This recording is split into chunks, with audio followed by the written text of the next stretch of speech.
Sean bienvenidos a nuestra cita con Dios, en la cual aprenderemos a través de la Escritura, la cual es nuestro manual de vida. Del 25 al 27 se torna un diálogo entre el faraón y Moisés y Aarón, y entonces el faraón dice, listo, yo les digo que vayan y ofrezcan sacrificios a Dios, a vuestro Dios en la tierra. Cuando dice en la tierra, se puede entender como dentro de los límites de Egipto, a lo cual Moisés le responde que no lo van a hacer así, porque eso sería como ofrecer a Dios algo inicuo, algo sucio. Dice al final del versículo 26, he aquí, si sacrificáramos la abominación de los egipcios delante de ellos, no nos apedrearían. ¿Cómo así? Imagínese que usted, por ejemplo, está en un país musulmán, 100% musulmán, y entonces usted quiere entrar ahí donde ellos se reúnen a adorar a Alá, y usted dice, hola muchachos, ¿cómo están? Vine aquí con mi marranito, quiero ofrecer este cerdo en holocausto a Alá. Eso sería el peor de los insultos. También equivale a llevarle un cerdo a un judío y dárselo como regalo de cumpleaños. También equivaldría a que usted se vaya para un templo en la India y allá sacrifique una vaca. Así de delicada era la cosa. ¿Por qué? Porque esos son animales sagrados o inmundos para esos pueblos. Entonces, si Moisés, por ejemplo, hubiera aceptado esa propuesta del faraón de ir y matar ovejas en un territorio donde la oveja era considerada una deidad, pues sencillamente el grueso del pueblo iba a apedrear a los judíos, además que ya los detestaban bastante por el hecho de considerarlos inferiores a ellos. Recuerden que los egipcios eran supremamente racistas y si aparte veían a los esclavos sacrificando a lo que para ellos era un dios, pues imagínate el problema que se iba a armar. Entonces Moisés dice, no, ni riesgos. Vamos a ir mejor camino de 3 días, nos iremos por el desierto y ofreceremos sacrificios a Jehová nuestro Dios como Él nos dice. Aquí le está diciendo Moisés, no señor, no es como usted piense que se debe hacer, es como Dios nos ordena que tenemos que hacerlo. En el versículo 28 dice que el faraón le respondió a Moisés, yo os dejaré ir para que ofrezcáis sacrificios a Jehová vuestro Dios en el desierto, con tal que no vayáis más lejos, orad por mí. ¿Qué estaba pasando aquí? Que el faraón todavía no había entendido que no era él el dueño del balón, que él no era el chacho del paseo, que él no tenía ninguna autoridad sobre el pueblo de Dios, sobre los israelitas. Entonces por eso él dice, listo, bueno, yo les doy permiso, pero no se vayan a ir más lejos de 3 días. A pilas pues, van, matan sus animalitos y vuelven, que es que acá los está esperando el trabajo. Era como la idea que tenía el faraoncito de turno y les pide que oren por él. O sea que ya hay ahí como que estaba esa lucha entre el espíritu y la carne.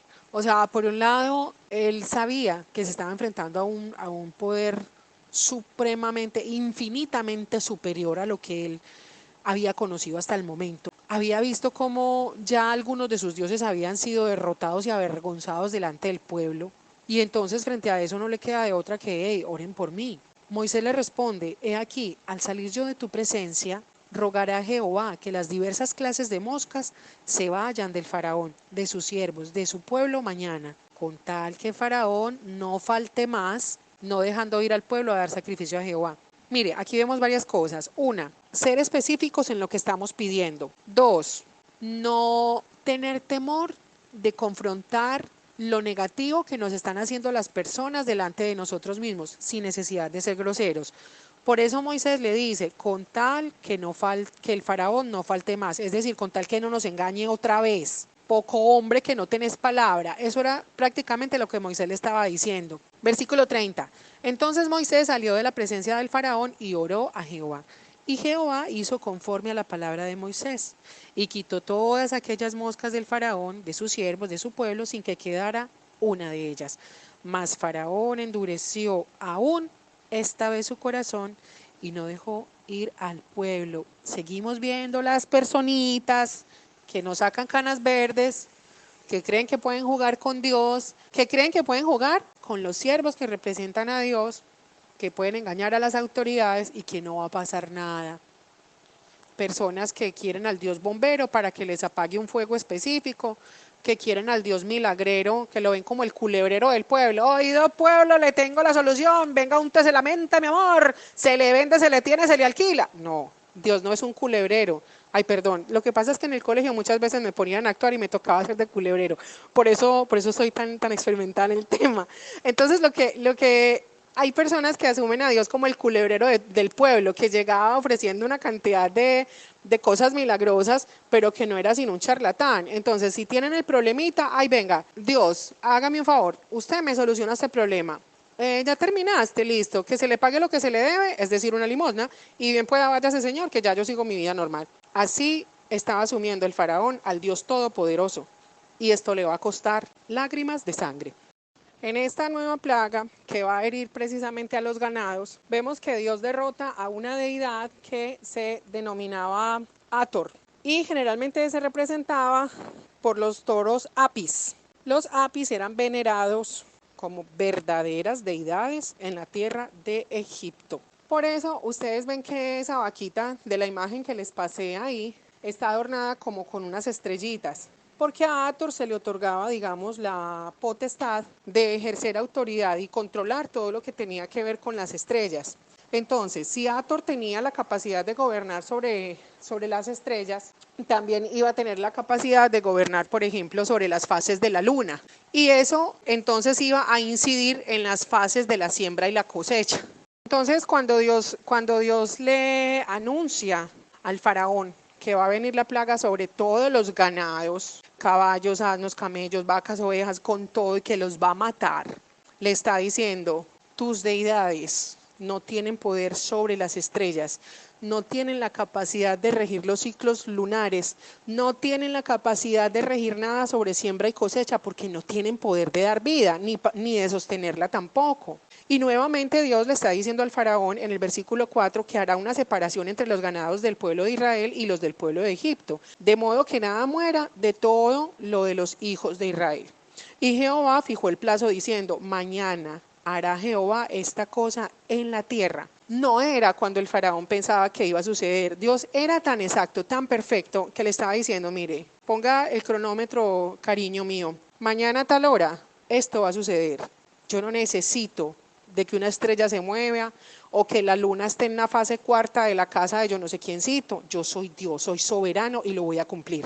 Versículo 6. Al día siguiente Jehová hizo aquello y murió todo el ganado de Egipto, mas del ganado de los hijos de Israel no murió uno. Entonces Faraón envió, y he aquí que del ganado de los hijos de Israel no había muerto uno, mas el corazón del faraón se endureció y no dejó ir al pueblo. Póngase en esta situación. Esos ganados ya estaban debilitados por la contaminación de las aguas. Muy probablemente ya estaban aún enfermos porque las moscas afectan al ganado poniendo huevos en ellos, y eso les causa lo que comúnmente conocemos como las gusaneras.